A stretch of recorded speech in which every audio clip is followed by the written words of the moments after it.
I would say probably being accepted to go to Glasgow School of Art when I was a kid.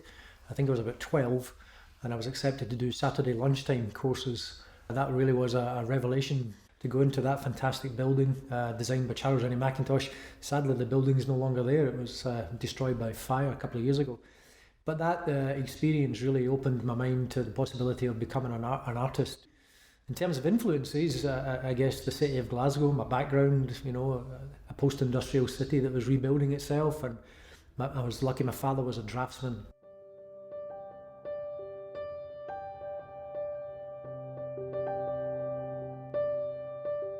I was accepted to go in to do the foundation course first year at Glasgow School of Art, and when I got there and was given a chance to try different materials and techniques, and the world of sculpture unveiled itself before me, I just couldn't believe it. I absolutely loved it. And I don't know, something about the physicality of it and the materials, and I guess the challenge of making a three-dimensional object that people have to live with and that occupies the space rather than something that's, I shouldn't say simply, but something that just hangs on a wall.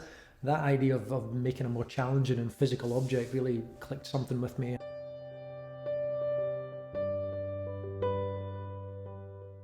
Well, it varies from project to project, but most follow a trajectory that would begin with a sketch or a series of sketches to explain to the client what the intent is for the sculpture.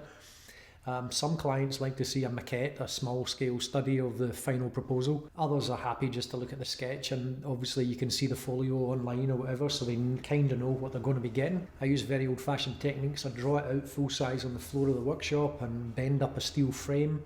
That frame becomes, I guess, what you would think of as a former or an armature for the finished sculpture. And then in the steel work, I clad the steel plates over the top of that frame, and it becomes the finished object. The steel frame is then taken away. In the clay pieces, which become bronze, it's more traditional. The clay work is then cast by the foundry. There's always little mistakes in the process of making a sculpture. You might some anatomical detail, the perspective, the proportions might be slightly out, and they're always rectified in the process. I do like to have 2 or 3 projects happening at any given time because it allows me to go from one to the other and then look back at the first one with fresh eyes, which is very important.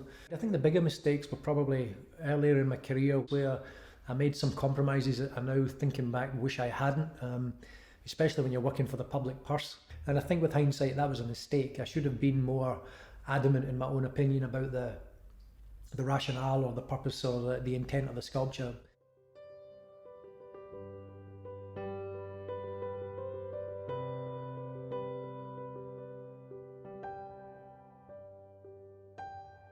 But in terms of success, I'd have to say the KELPIES. It was a very difficult project, but the success has been phenomenal. 5 million tourists to a town of only 40,000 people, being used to advertise the whole country, which is quite something. Qantas in-flight magazines and Ferrari used them for an advert, all that kind of stuff. It's been really spectacular. It's a big ask to ask people to put their faith and confidence in a couple of sketches and a scale model and say, trust me, these will work, 100 feet high, 300 tons, but we won them over in the end.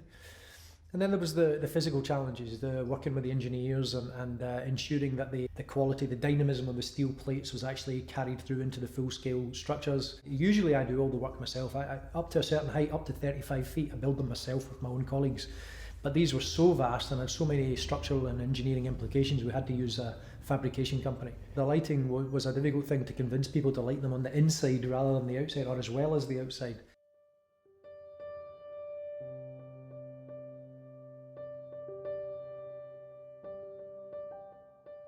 The kelpies in Scottish folklore are river spirits, water horses in the lochs and glens of the Highlands of Scotland.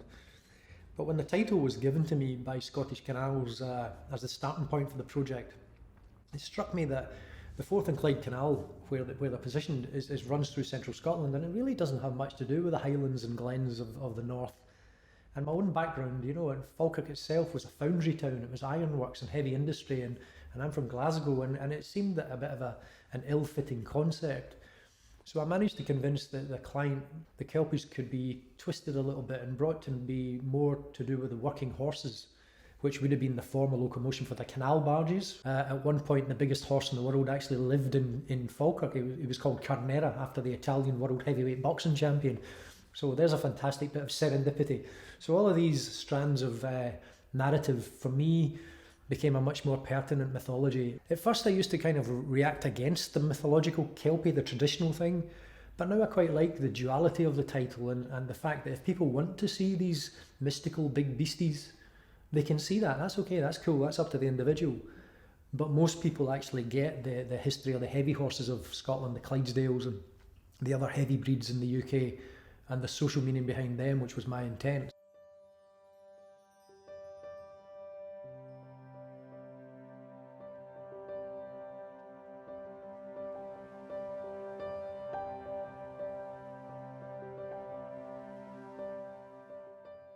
And when I was a wee boy, walking through the city of Glasgow, my father always used to tell me to look up.